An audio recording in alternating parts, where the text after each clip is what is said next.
In conclusion, now before you get into strategic tools such as social media and search engine optimization, it's a good idea to understand the tools that YouTube has given you to make sure that your video is widely distributed. And in this course, that is what we have focused on. You now know how to use your direct shareable link and to make it available in those places where people might see and join your live stream. You now know how to download your video in MP4 format and upload it to other locations. And we've reviewed all of the channel promotional tools, whether or not you're talking about your channel art, your links, or even your channel trailer. We also discussed how you can create your playlist and make them available on your channel homepage. And we've discussed the video post-production process, everything from blurring information to thumbnails, in-screen, cards, subtitles, playlists, and your advanced settings. We also discuss adding audio to your video, as well as working with your subscribers. Okay, so with that, thanks, and I'll see you either in another video or in another course. Welcome back. Now, if you go inside of your Creator Studio, and you go into the channel link, and you click on the status and features, one of the things you're going to want to do is scroll down here to the bottom. You're going to notice that there is a way for you to be able to get a custom URL. Now currently this channel that we're using for the sake of this tutorial course is ineligible for a custom URL. However, it is a good idea to know what the requirements are. So we're going to click this link where it says here. And what you're going to notice is that this is going to give you the ability to give you a name that you can give to your YouTube URL instead of the long ugly one that we were working with earlier. So what we're going to do is we're going to scroll down and then we're going to click General Eligibility Requirements. You're going to notice that your channel needs to have at least 100 or more subscribers. It needs to be at least 30 days old, and it needs to have an uploaded photo as a channel icon and uploaded channel art. Now more than likely you have the last two already done. The only thing that you may be lacking are the 100 subscribers. So that is going to be the thing that you're going to need to work on in order to have a more attractive URL, and even more than it being attractive, for it to be memorable. Until that time, you'll need to use the channel ID that you have as well as the user ID. Okay, so with that, thanks, and I'll see you in another video. Welcome back.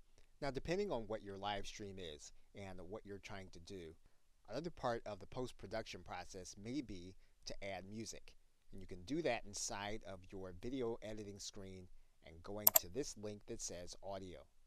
And when you do that, what you're going to notice is that you can add or replace audio inside of your video.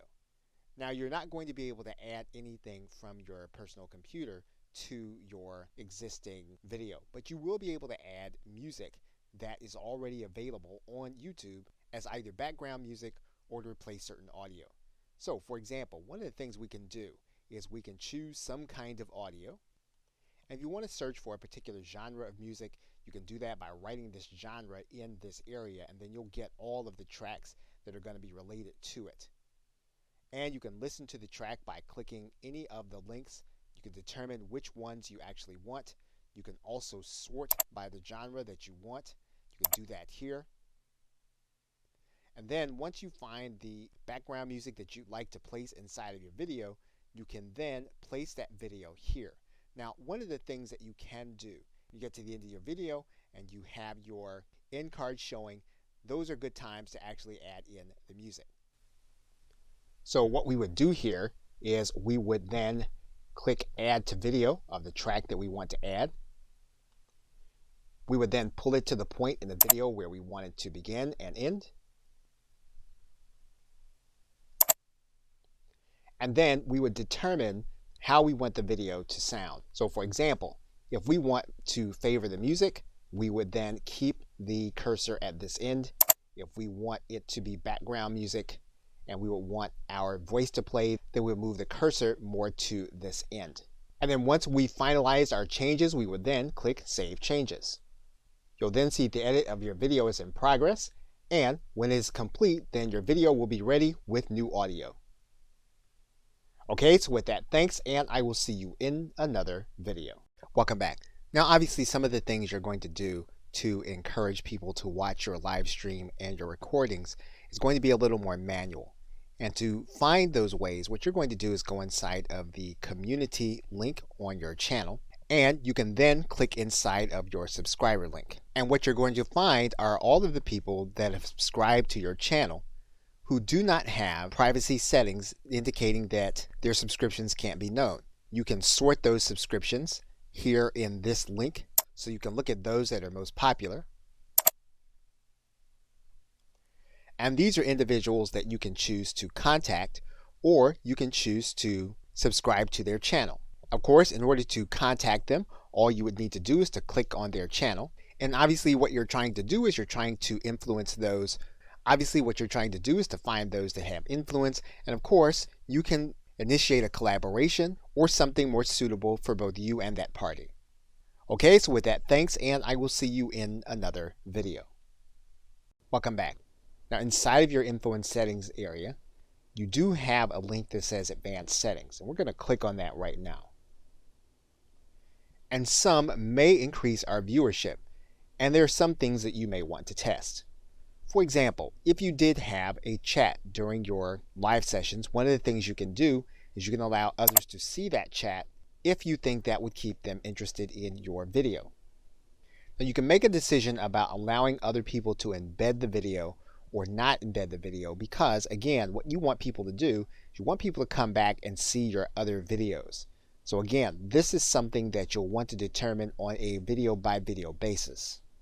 And in some cases, you may or may not want to make your video statistics available. Again, in some cases, knowing what these statistics are and being able to access them on the watch page will, in some cases, make some people want to watch and others not. So again, another thing that you'll want to monitor and decide and test. And of course, you will want to determine whether or not you want to allow comments by your video or not. Now, in some cases, this might bring an element to the video that you don't want, or in other cases, giving people the opportunity to comment on what your content is will invite more activity around the video and then make it more searchable. So again, all of these are things you're going to want to determine by video basis and test to see how they fit with your particular business model. You don't want to just leave the default settings as they are. You want to think about how they're going to impact what it is you're trying to do. Okay, so with that, thanks, and I will see you in another video. Welcome back. Now, one of the other things you can do to increase the number of people that'll see your recordings is you can place your content into playlists. And so to do that, you're going to go from your video manager, from the videos link, to this link that says playlists. And when you get there, what you're going to do is you're going to create a new playlist. You're going to give your playlist a title. You can decide on whether or not the playlist is going to be public, whether or not it's going to be unlisted, or whether or not it's going to be private and only you can see it. Now, if you want the maximum reach, you'll want to leave it public. So what you're going to do is you're then going to click Create. You're then going to be brought to this page, and you can do a couple of things with this playlist. First, what you can do is you can click in this pencil. Then you can add in a description. Once you've done that, if you click outside, then your changes will be saved. You can then click Playlist Settings. Once again, you can decide whether or not the playlist is going to be public. You can determine that you are going to direct how the videos are ordered in your playlist, or you can use an automatic system. You can decide whether or not your playlist can be embedded, so other people can take that playlist and put it on their website or some other web property. And you can determine whether or not this playlist is going to be an official series, meaning that the videos that you place inside of this playlist will only be in this playlist, and that's the only way that they'll be able to be experienced as a group. Now you can determine that some videos will be auto added to your playlist. So for example, if your title has a certain word in it, you can say that this will be part of your playlist. And there are other rules that you can do. Your subscription has a certain word, or there's a certain tag, and basically what you'll be doing is you'll be naming these things so that you know that they will automatically put like content into the designated playlist. You can also allow others to add to your playlist. So for example, if we turn this on, we can then allow others by giving them the link to this playlist in order to become a contributor. Once we have all those things, we can then click Save. We can then add videos to the playlist. Now there's one more thing with respect to playlists that you'll want to be aware of, and you're going to need to go to the front of your channel in order to see it. Now if you come down to the beginning of your channel, what you're going to see is that we can add in our playlists. So what we're going to do is we're going to click Customize Channel, and then what we're going to do is we're going to add a section. And what we can do is we can determine what that section is going to be. We're going to determine that we're going to add in a single playlist. And what we're going to do is we're going to lay it out in a horizontal row. We're then going to choose a particular playlist. And once we have that playlist selected, we can then click Done. Then when people come to our front page, they'll then be able to see that playlist on our front page. Okay, so with that, thanks, and I will see you in another video. Welcome back. Now you want to increase the number of people that can watch your recordings. You can do that by placing subtitles on your video. Now inside of your editing screen, you're going to notice that if you click this link, what you're going to be able to do is you're going to be able to add a transcript of some kind. Once you choose the language, you basically have 3 ways of being able to create a transcript. You can upload a file, you can transcribe it and auto sync it, or in other words, you can listen to the video and then you can type out your transcript, or you can type out your subtitles in this area. Now in most cases, you're going to use your auto transcribe. And what you're going to do is you're going to go to your video manager, and the video manager will show you all of your videos. You're going to choose the one that you are working with. So in this case, what we're going to do is we're going to choose one of the videos that we know has voice. And we're going to click this drop down arrow. And what you're going to notice here is that there is a link here that says subtitles / closed caption. We're going to click that link. What's going to happen is that now the subtitles and captions will be added. We're going to choose the language, and we're going to set the language. And what you'll notice is that the subtitles and closed caption has already been published and added to our video. And basically now when the person watches our video, they're going to see a transcript going across the end of the screen. Okay, so with that, thanks, and I will see you in another video. Welcome back. Now we can also use cards in much the same way as we're using end screens to promote our other content. So if we click this link that says cards, that'll take us to another similar screen. And what's going to happen is we're going to need to pick some places inside of our video where we're going to give the viewers a brief glimpse of a link they can click to watch some of our other content. So for example, we can decide that at the 11-minute point, we're going to add a card. We're going to make that card one of our videos, and then we're going to click on the video. What we're going to do then is we're going to write in a custom message. So in this case, we might write in, and then we're going to click Create Card. Now what's going to happen is when this point comes in the video, your viewers are going to see this information piece, and all they'll need to do is they click on it. They're then going to be able to click on this card and then click this link to see what you have given them to click on. You can add in some other cards. For example, maybe further into the video, what you're going to do is you're going to click Add Another Card, and it's going to be another video. And then you're going to click the video. You're going to write in a custom message, and then you're going to click Create Card. And then at this point in the video, your viewers are going to see this area. They click on it. They're then going to have this information where they can click and go to another video. So cards obviously have more to them than all of those things. However, if you're trying to get people to see more of your content, then you'll definitely want to use cards and then exercise the capacity you have to drive people to some of your other content. Okay, so with that, thanks, and I will see you in another video. Welcome back. Now, something that you can do to promote your previous live streams is to provide an end screen that gives viewers clickable access to them on a video that they are watching. So in order to do that, you're going to go up to your Creator Studio and you're going to open up the edit screen in one of your videos. Once you get there, you're then going to click End Screen and Annotations. Now, YouTube is going to come to the very end of your video where you can place in your end screen or samples of your other videos or live streams.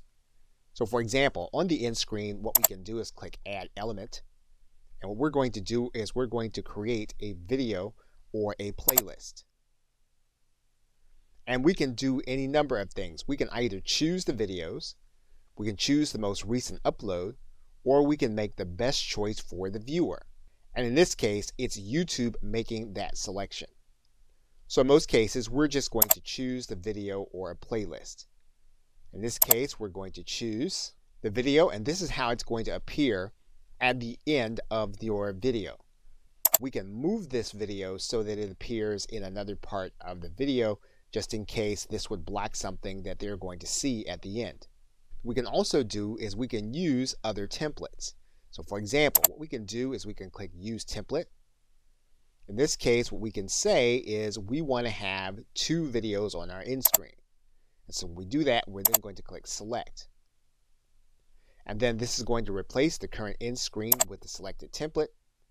That means then that now what we need to do is we need to choose 2 different videos that are going to be part of the end screen.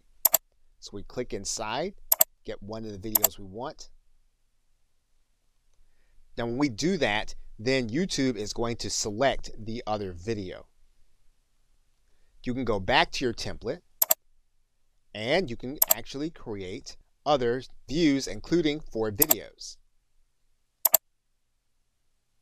Now in this particular case, we're going to replace our current screen. We're then going to choose our videos.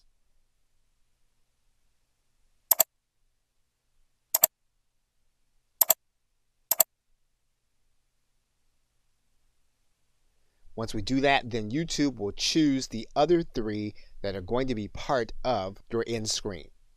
So basically, now we've given clickable access to our other content as the individual is watching our recording.